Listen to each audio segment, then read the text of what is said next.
বিসমিল্লাহির রহমানির রহিম।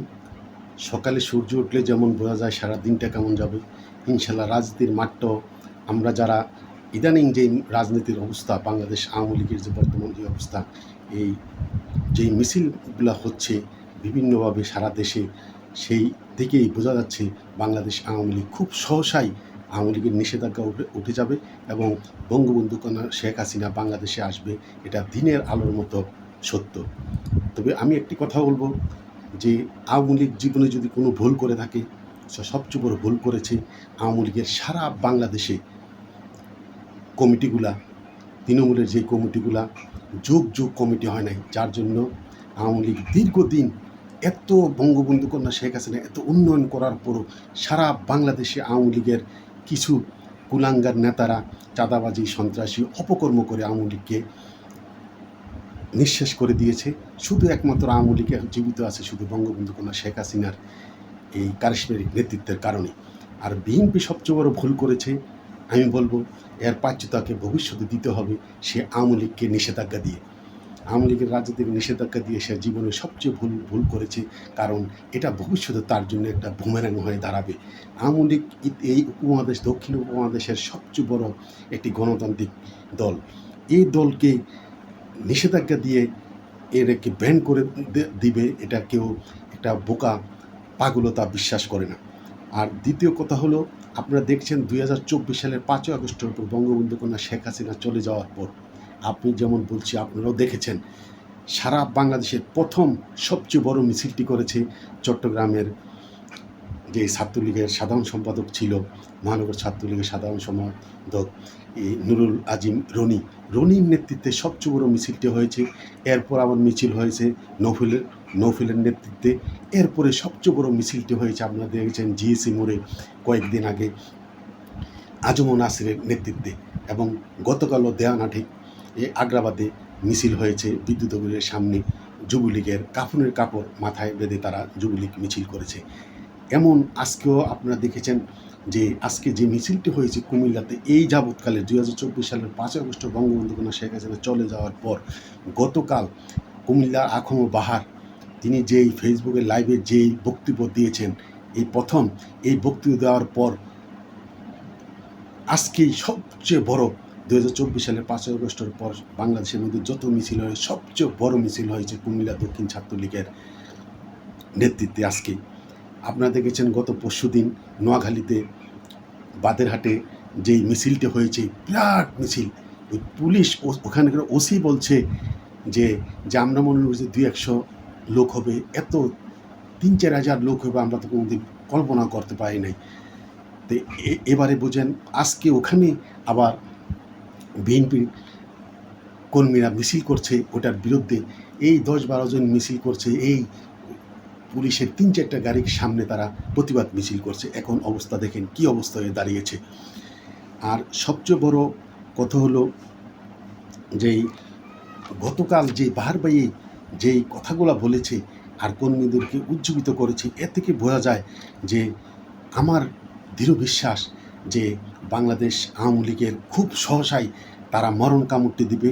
তাই যে যেখানে আমরা আছি সবাই যেমন প্রস্তুত থাকি। আওয়ামী লীগের নিষেধাজ্ঞা দিয়ে এটা আমার মনে হয় আর কি আগামী 1 বছরের ভিতরে নিষেধাজ্ঞা উঠে যাবে। তবে আমাদের আওয়ামী লীগের নেতাকর্মী ভাই বোনেরা যে যেখানে আছে সবাই যার যার অবস্থান থেকে সবাই ঐক্যবদ্ধ থাকুন। আগেও বলেছি, এখনও বলছি, লীগ পরিহার করুন। ভাইয়েরা তাদের নিজেদের নেতা হওয়ার জন্য, এমপি হওয়ার জন্য তারা বিভিন্নভাবে কর্মীদের ব্যবহার করবে। 2024 সালের 5ই আগস্টের পর আপনারা দেখেছেন বঙ্গবন্ধু কন্যা শেখ হাসিনা বলেছে যে এখন নেতা বলতে কেউ নাই, যারা রাজপথে আন্দোলন সংগ্রামে নেতৃত্ব দিবে তারাই নেতা। অতীতে আগে কে কী ছিল ওটা এখন দেখার কোনো ব্যাপার না। আরেকটি ব্যাপার আপনারা দেখেছেন, গত 1 মাস যাবৎ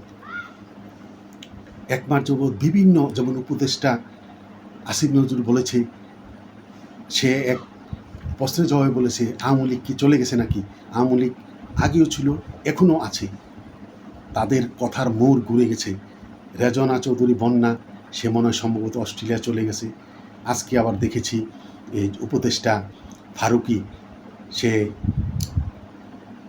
বউ ব্যবসায়ী, সেও তার স্ত্রী তিশাকে নিয়ে, বাচ্চাদেরকে নিয়ে সে অস্ট্রেলিয়ায় চলে গেছে। এর আগেও কয়েকজন, আদিলুর রহমান সহ কয়েকজন উপদেষ্টা বাংলাদেশ থেকে চলে গেছে। তো এভাবেই অনেকে চলে যাচ্ছে। এর থেকেই বোঝা যাচ্ছে তারা বিশ্ব রাজনীতি তারা বুঝে, তাদের সাথে বিভিন্ন দেশের যোগাযোগ আছে, তারা কিন্তু বুঝতে পেরেই কিন্তু তারা বাংলাদেশ থেকে চুপে সারে চলে গেছে। ডক্টর ইউনূসও আপনারা দেখেছেন, তার এত ভিভিআইপি মর্যাদা থাকার পরেও সে কিন্তু চুপি সারে ঈদের আগের দিন বাংলাদেশ থেকে চলে গেছে। এভাবে কিন্তু সব চলে যাচ্ছে। এনসিপির নেতারা এখন বলতে শুরু করেছে, আপনারা দেখছেন কয়েকদিন যাবৎ তারা বলছে কি যে আওয়ামী লীগের সময়ও আমাদের উপরে এত অত্যাচার করে নাই যে অত্যাচার এই বিএনপি করছে। এরা কিন্তু এখন কথাবার্তা, তাদের যে ধরনের কথাবার্তা শোনা যাচ্ছে, বোঝা যাচ্ছে তারাও কিন্তু আওয়ামী লীগের সাথে মিশতে চাচ্ছে, যান বাঁচাতে চাচ্ছে। তাই এখন এমন একটা অবস্থা হয়ে গেছে, দিনের আলোর মতো স্পষ্ট হয়ে গেছে যে আওয়ামী লীগ খুব সহসাই রাজপথে নামছে। আপনারা দেখেছেন ওদিন নোয়াখালী বাদেরহাটে যেই মিছিল হয়েছে, হাজার হাজার মানুষের মিছিল, এরপরে বিএনপি নেতাকর্মীরা এরপরের দিন মোটরসাইকেল নিয়ে মিছিল করেছে তাকে ওখানে যে এই প্রতিহত করার জন্য আওয়ামী লীগকে। কিন্তু আওয়ামী লীগের নেতাকে মাইক দিয়ে অ্যানাউন্স করে তাদের উপরে হামলা করে তাদের 17 জন মেডিকেলে ভর্তি আছে, অনেকের মাথা ফাটিয়ে দিয়েছে, মোটরসাইকেল জ্বালিয়ে দিয়েছে। এখন কিন্তু প্রতিহত করা শুরু করেছে। সারা বাংলাদেশে এমন হচ্ছে। আমি সবশেষ বলবো, সারা বাংলাদেশের আওয়ামী লীগের নেতাকর্মীরা যে যেখানে আছেন, আমাদের কিন্তু বঙ্গবন্ধু কন্যা শেখ হাসিনা, আপনারা যে যেমনই বলেন, অনেকে বলছেন যে বঙ্গবন্ধু কন্যা শেখ হাসিনা আসুক এরপরে কমিটি, না, বঙ্গবন্ধু কন্যা শেখ হাসিনা আসার আগে সারা বাংলাদেশের কমিটিগুলা করতে হবে। কমিটিগুলা করলেই বঙ্গবন্ধু কন্যা সেখান থেকে ভারত থেকে যে ইনস্ট্রাকশন দেবে এই কমিটির মাধ্যমে কর্মীদের কাছে পৌঁছাবে। এই কর্মীরা নেতাদের নেতৃত্বেই আন্দোলন সংগ্রামে যাবে এবং বঙ্গবন্ধু কন্যা শেখ হাসিনা আসলে তাকে এয়ারপোর্টে রিসিভ করতেও এই হাজার হাজার কোটি কোটি মানুষ যখন যাবে এই নেতাদের নেতৃত্বে। আমি সারা বাংলাদেশের বলবো, যারা থানা উপজেলাতে আছেন, ইউনিয়নে আছেন, তাদের প্রত্যেকটি এলাকার আপনারা সবাই ঐক্যবদ্ধ হয়ে বাইলিগ পরিহার করে এখন যান বাঁচান ফরজ, নেত্রীকে আনেন। এরপরে দল ক্ষমতায় আসলে তখন নেত্রী আসার পর তখন আবার সবার জন্য সবার কমিটিতে সবার ব্যবস্থা হবে। এখন যারা 2024 সালের 5 আগস্টের পর রাজপথে আন্দোলন সংগ্রামে ছিল, ফেসবুকে ছিল, এবং যারা অর্থ দিয়ে কর্মীদেরকে সহযোগিতা করছে, যারা জেলে আছে তাদেরকে জামিনের জন্য চেষ্টা করছে, তাদের ফ্যামিলিকে, যারা জেলে আছে তাদের ফ্যামিলির খোঁজখবর নিচ্ছে, তাদেরকে, এবং সমাজে যাদের গ্রহণযোগ্যতা আছে, আগে এমপি ছিল, ইউনিয়ন কাউন্সিল চেয়ারম্যান ছিল, উপজেলা চেয়ারম্যান ছিল, মেম্বার ছিল, এইসব জনপ্রতিনিধিদেরকে নেতৃত্বের সামনে এনে এরপরে দলকে এগিয়ে নিয়ে যেতে পারবে। আমি শেষ এটাই বলবো, ঢাকা মহানগর দক্ষিণে, যেহেতু আমি এখানকার একজন কর্মী, আমার অনুরোধ থাকবে ঢাকা মহানগর দক্ষিণে এখনও ক্লিন ইমেজের অনেক নেতা আছে। আমি কারো নাম বলে ছোট বড় করতে চাই না। অনেক ক্লিন ইমেজের নেতা আছে, তাদেরকে সম্মুখে আনে এবং বিগত দিনের যেমন মায়াবাই, এই শাহ আলম মুরাদ ভাই, তাদের থেকে পরামর্শ নিয়ে, তাদের সাথে পরামর্শ করে ঢাকা মহানগর দক্ষিণ আওয়ামী লীগকে একটু সুন্দর কমিটি দিয়ে উজ্জীবিত, যাদের নেতৃত্বে সৎ যোগ্য নেতৃত্ব, তাদেরকে এগিয়ে এনে তাদেরকে দায়িত্ব দিয়ে ঢাকা মহানগর দক্ষিণের কমিটিগুলো অতি তাড়াতাড়ি এই 55টি থানা, 75টি ওয়ার্ড ইউনিটগুলোকে শক্তিশালী করে আহ্বায়ক কমিটি করে অতি সত্বর তাদেরকে রাজপথে সবাই নামানোর জন্য, রাজপথে নামার জন্য এগিয়ে আছে। আর আরেকটি কথা বলবো, অনেকে বলতে চাইছেন এখন যারা বাংলাদেশে, আমি এমন অনেক জানি বাংলাদেশে এখনও অনেক বননেতারা আছে, তারা কোনো নেতা কর্মীর সাথে যোগাযোগ করছে না, কিন্তু দেশে থাকুক বিদেশে থাকে। আপনারা দেখেছেন ঢাকা শহরে সবচেয়ে বড় মিছিলগুলো হয়েছে জাহাঙ্গীর কবির নানকের নেতৃত্বে, বাহাউদ্দিন নাসিরের নেতৃত্বে, চট্টগ্রামে হয়েছে আজমল নাসের নেতৃত্বে, নৌফুলের নেতৃত্বে, নুরুল আজম রনির নেতৃত্বে, কুমিল্লাতে হয়েছে বাহার ভাইয়ের নেতৃত্বে, ফেনীতে হয়েছে নিজাম হাজারের নেতৃত্বে। এইভাবে সারা বাংলাদেশে যেই মিছিলগুলো হচ্ছে, আমার কথা হলো দেশে থাকুক বিদেশে থাকুক সেটি বড় কথা কোনো নয়। কর্মীদেরকে বিদেশ থেকেও বঙ্গবন্ধু কন্যা যেভাবে এই কর্মীদেরকে উজ্জীবিত করে দলকে উজ্জীবিত করছে, ঠিক তেভাবেই যেখানে থাকুক, দেশে থাকুক, বিদেশে থাকুক, আমরা ওগুলা চিন্তা না করে আমাদেরকে যেভাবে যতটুকু সহযোগিতা করা হয় সহযোগিতা ভালোভাবে নির্দেশনা দিয়ে কর্মীদের উজ্জীবিত করে তাদেরকে রাজপথ নামানোই হলো এখন আমাদের প্রধান দায়িত্ব হোক।